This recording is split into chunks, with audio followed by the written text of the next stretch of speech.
day's events from Westminster now on BBC Two with Steve Richards at the Dispatch box.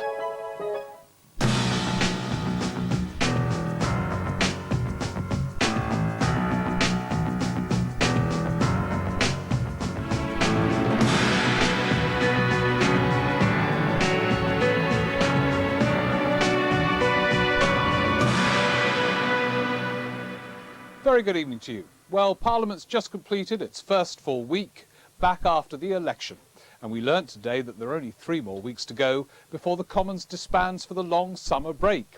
So if any of the new MPs are feeling a bit stressed, what with finding an office, discovering which votes they're expected to turn up for, making their maiden speech, well, they're soon going to have plenty of time to recover. If any of them are wondering also how to make their mark, introducing a private member's bill is one way. The ballot took place today to determine which backbenchers will have a chance to bring in their own laws. And some of the new names at Westminster, we can tell you, are among the lucky few. In all, there are nearly 100 new faces on the Commons benches, and they arrive at a time when many are arguing that Parliament is increasingly out of date and out of touch.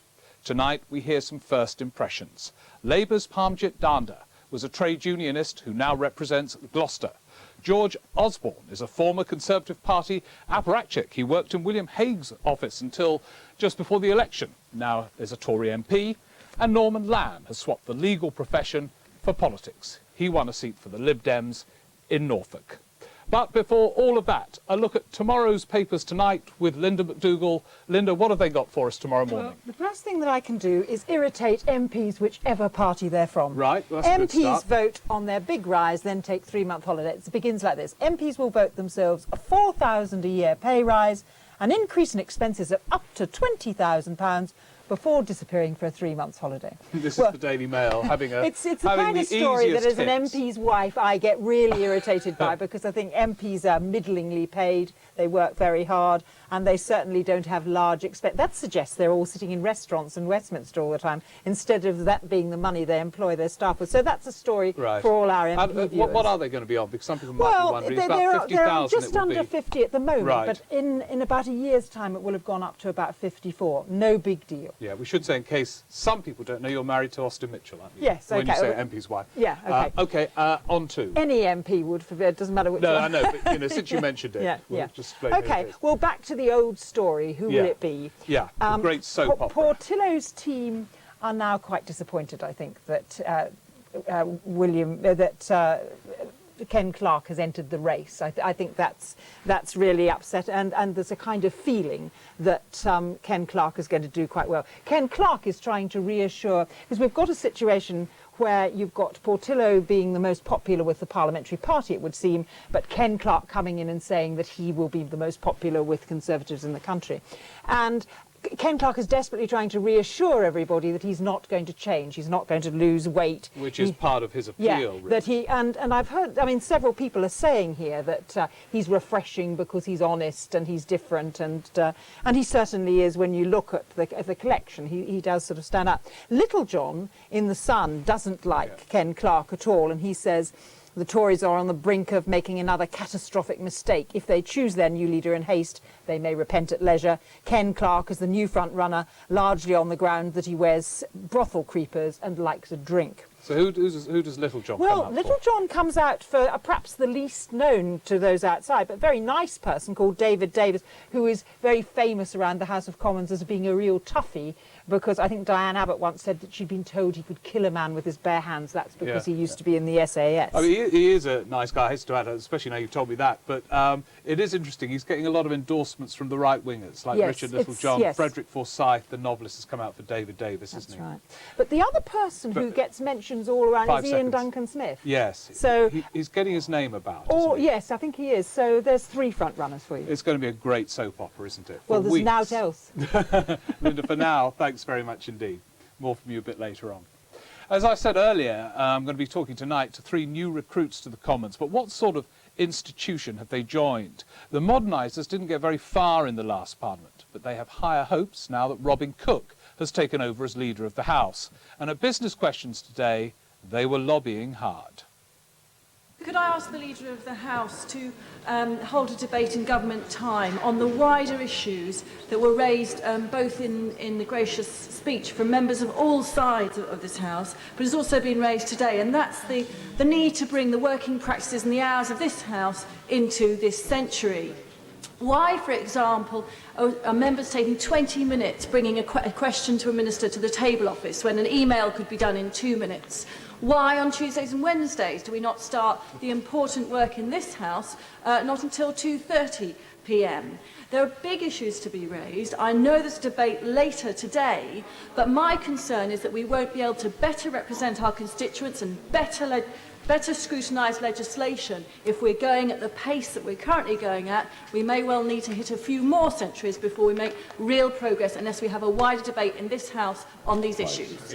May I encourage my right honourable friend to consider finding time for a matter that should be debated and should be of concern to all democratically elected politicians, namely the appallingly low turnout at the recent general election.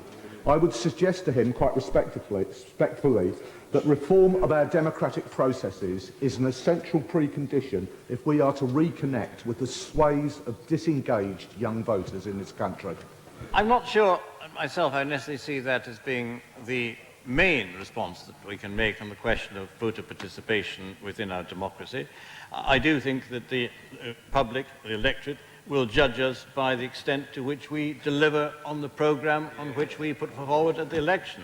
If we do that, then we can convince the public that democracy works and that the policies for which they voted are the policies that we carry out. But I would agree with my honourable friend that when our electors look at how we behave, look at the hours we sit, and look at the absence of fast, efficient electronic communications, they do sometimes wonder if we're living in the same century as the rest of them.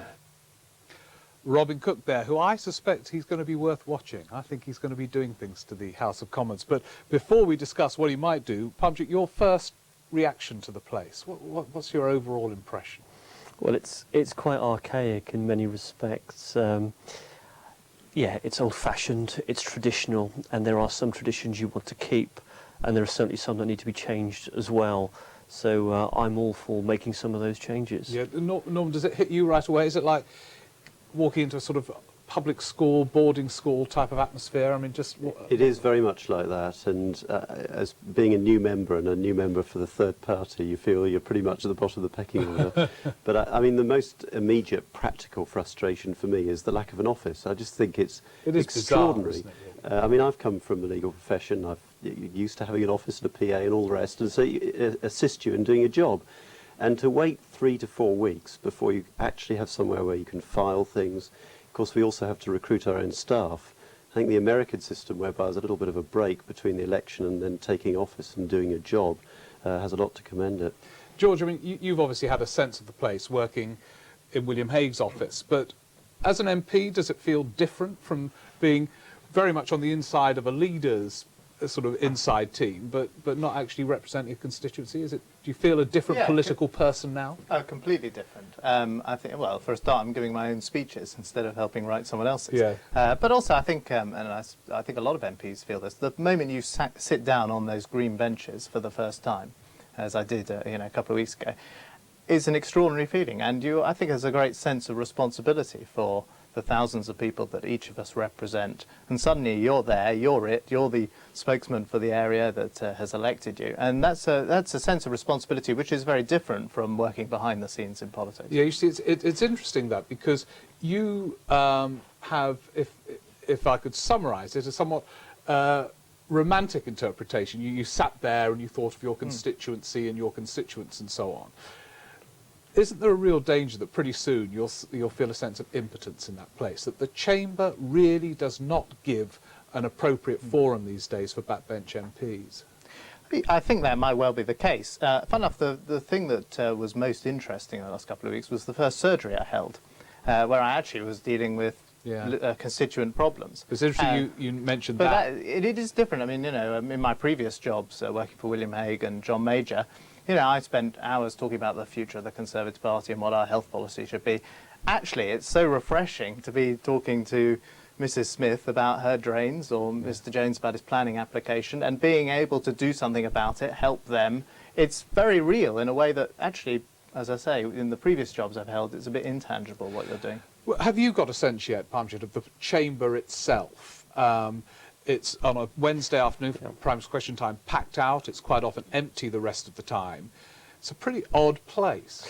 Yeah, well, I was one of those lucky souls, I say lucky in the loosest sense of the word, who was stuck there from 2 o'clock right the way through, tried to make a maiden speech and bobbing up and down for something like 6 hours Well, before I actually speech in a managed to minute. make it. But what about your impression of, when you had made that speech, we're going to see a bit in a second, as I say, did you sit down? I mean, your predecessor, Tess Kingham, hated the place by the end, and she left voluntarily, very unusually, and you've got her seat. After your speech, did you sit down and think, well, this really is not the place to make a huge impact? I disagree. I think in terms of legislation, legislation is still the way to change things in this country, and you have to be a part of that. Yeah, absolutely. We will be whipped. We'll all be whipped in the 3 political parties, but it doesn't change the fact that there are a lot of things that you can do within the structure. And in terms of changing things, the select committees, for example. Well, and now what we're trying to do... I mean, Parliament is impotent at holding the government to account. The select committees really are in urgent need of reform. I mean, it's crazy that the whips have the power to select the members of the select committee that's supposed to be holding the government to account. Really, you know, Parliament really has no power against the government. We have effectively an elective dictatorship, and a point that you'd expect me to make as a Lib Dem MP is that whilst you have a government elected with 42% of the vote, and yet with a majority of, 165? Parliament will never be powerful in holding the government to account. It's the only legislature in the whole of Europe that is in that situation. Just very briefly, George, William Hague was going to introduce a range of reforms to the Commons if he had won the election, although that's what they all say in opposition, of course. But I mean, have you got a hope, and obviously Parmjit would say yes, he has, have you got a hope that Robin Cook will be a reformer? Well, I think he might be, actually. I've watched him in several business questions and the debates we had this afternoon on programming motions. You know, I think he's probably pretty unhappy to be moved from the Foreign Office. So he'll say, well, listen, they've given me this job and I'll show them what I'm made of.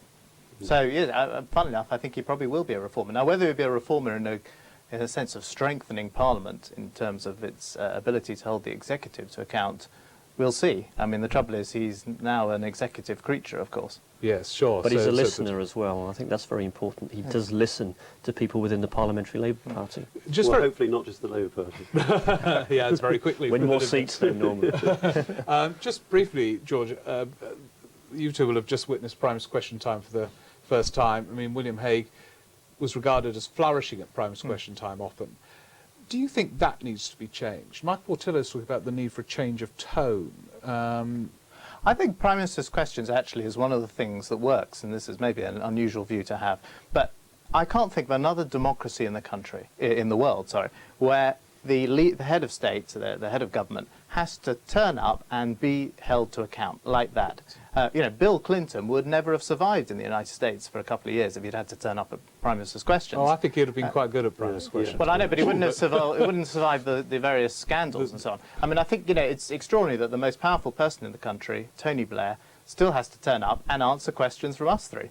Yeah. And we get a chance to do that. And I think that's a great moment. Well, let's move it on to another issue here.